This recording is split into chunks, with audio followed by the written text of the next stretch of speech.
इस पृथ्वी के खत्म होते होते उसका समावेश है ये नाग। ये पूरी कथा जो है A4 साइज के पन्ना से अगर कंपेयर करेंगे तो 25,000 करोड़ पन्नों की कथा हमारे दिमाग में घूमती रहती है।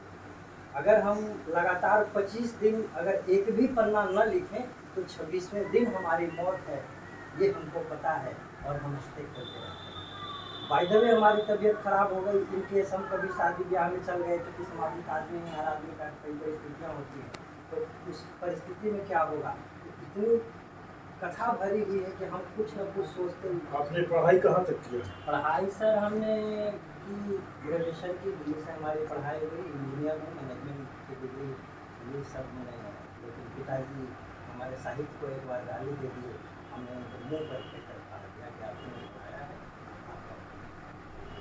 तो उसका कारण था कि हमारी सौतेली माँ, जो हमारी सौतेली माँ की तस्वीर लगी है, ये उनका ज्ञान दिया हुआ है। 13 वर्ष के लिए उन्होंने कहा था कि ये साधना है, 25 वर्ष तक किसी से जिक्र नहीं करना था कि वो कैसे आए। जो उनका ही आदेश था। आदेश था कि अगर 25 वर्ष निभा ले गया तो लोग कहते हैं कि ये वायरस से जो आया कोरोना काल में, जिसको कोविड कहते हैं, ये हम 1996 में डिकोड कर चुके, लेकिन तब पता नहीं था कि ये क्या चीज़ है। उस समय हम अंग्रेजी का ट्यूशन पढ़ते थे दिल्ली में, और कोई किरण मैम की हमको पढ़ाती थी, तो बोली कि मगध से तुम आए हो, भगवान बुद्ध पर 10 लाख जी लिखते कंप्रीहेंशन दिखाओ।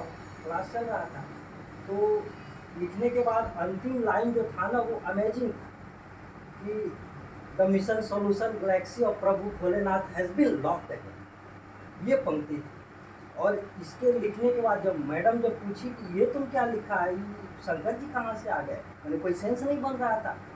हम अगर भगवान बुद्ध पर लिख रहे हैं तो उनकी कुछ कथा होगी कि यहाँ से आए, कपिल वस्तु से आए, उनकी माता का नाम ये था, पिता का नाम ये था, ज्ञान प्राप्त हुआ, पर कुछ भी लिखे होंगे, लेकिन अंतिम लाइन उनको चौंका दिया। और पूछे तो हम पसीने पसीने हो गए, और उसके बाद हम बेहोश हो गए। तो ये छोटी सी घटना को डिकोड करने में हमको, आपने कभी आध्यात्म में भी प्रवेश किया है? नहीं, कुछ नहीं। जैसे बचपन में गायत्री माता का जो मंत्र होता है, महामंत्र जिसको बोलते हैं, उसका पाठ वगैरह करते थे साथ में। डेरा में जहाँ रहते थे उस समय स्टेशन पे, तो बच्चे लोग करते थे, नहा धो आकर के हम भी माला वाला करते। तो हमारी सौतेली माँ थी तो पढ़ी लिखी नहीं थी, लेकिन वो गायत्री मंत्र का पाठ करती थी। तो कुछ दिन के बाद ना पूजा करना छोड़ दी। तो हमने पूछा ऐसा क्यों, तो बोले कि अब ठीक नहीं लगता। तो ठीक न लगने का कारण ये जब नागनूर हम लिखने लगे तब पता चला कि what was the reason. Reason था एक शब्द था कि हम खोलकर तो नहीं बताएंगे। जैसे हम माँ बहन से संबंधित जब गाली देते हैं, तो माँ से संबंधित जो गाली देते हैं, तो मादर शब्द अरबी का शब्द है, उसके बाद जो शब्द आ रहा है वो संस्कृत का शुद्ध शब्द, मादर शब्द फारसी का शब्द है, फारसी का शब्द। तो ये दोनों आखिर जुट कर गाली कैसे बना, और किस काल में बना, और किसने बनाया, हिंदू ने बनाया, मुस्लिम ने बनाया, यही बिंदु था जहाँ से हमको सोचा। और आज के डेट में हमारे पन्ना देख रहे हैं, पन्ना जो देख रहे हैं ना, सब हमको फाड़ देना है।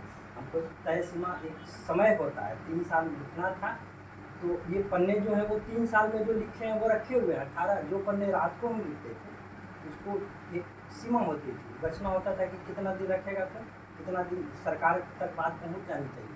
सरकार तक क्यों, इसलिए कि ऐसा फार्मूला डेवलप करना था कि जैसे चुनाव में बहुत ईवीएम होता है, धांधली होता है, ये सब होता है।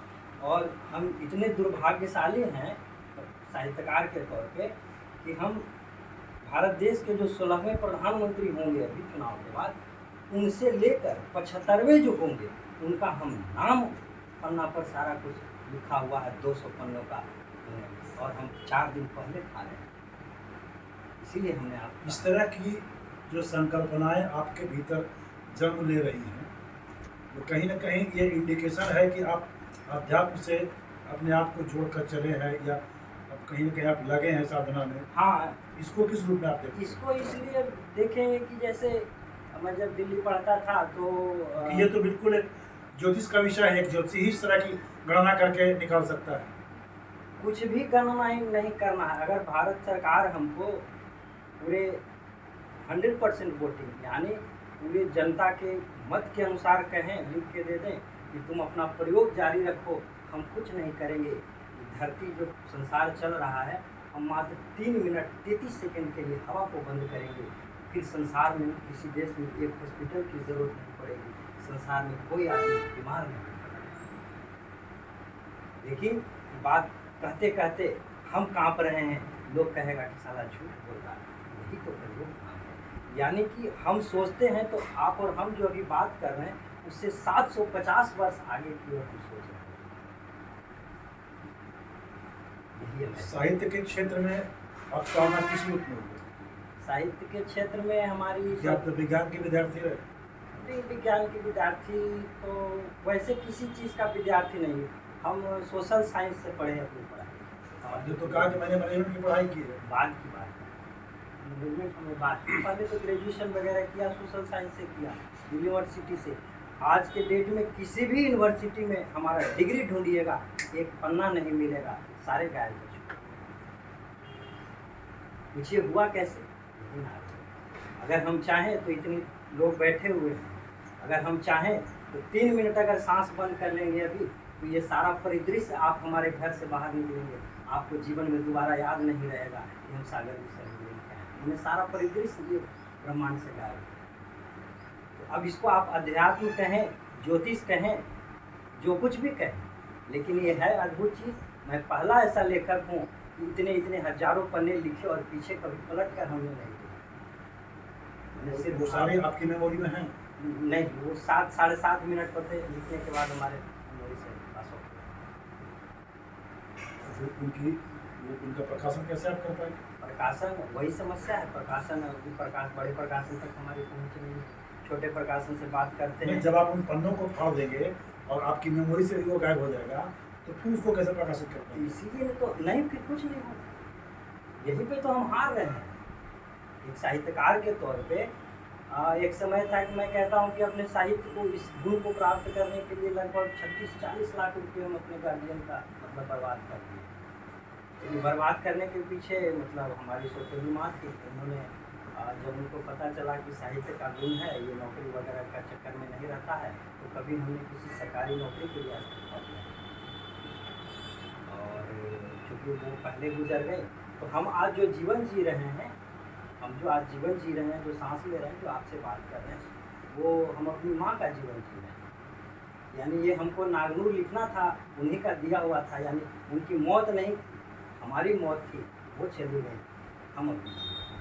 दूसरा हुआ, हमारी पहली पत्नी जब शादी हुई तो वो भी अद्भुत मिली। मैंने फोन पर आपसे बातचीत में कितना कह दिया था है ये, तो इसमें अध्यात्म है, सब कुछ। वर्तमान जो साहित्य का दौर अभी चल रहा है, इसको किस नज़रिए से आप देख रहे हैं? वर्तमान नज़रिए से है कि जो दिखता है वो बिकता है। हम कितना भी अपने से कहते रहेंगे हमारे अंदर ये गुण है, वो गुण है, लेकिन आपके गुण तो दूसरे लोग कहेंगे, लेकिन ये नया गुण था, हम ही इसके वाहक हैं, तो हमें ही कहना पड़ेगा। अभी जो वर्तमान जो अभी साहित्य का जो माहौल अभी चल रहा है, जैसे कुमार विश्वास हो गए या उस टाइप के कविता तिवारी हो गई, और भी जो गज़ल, गीत, कविता, छंदमुक्त, छंदबद्ध, सब तरह की रचनाएँ लेकर के मार्केट में परोस रहे हैं, तो उसके बहुत सारे फॉलोअर्स भी आज हो रहे हैं। और जो साहित्यकार प्राचीन स्वरूप था, तो इन दोनों के बीच जो अंतर जो है, उसकी किस रूप में आप देखते हैं? काल का अंतर है या नहीं? हाँ, अंतर तो रहेगा, वो प्रत्यक्ष संसार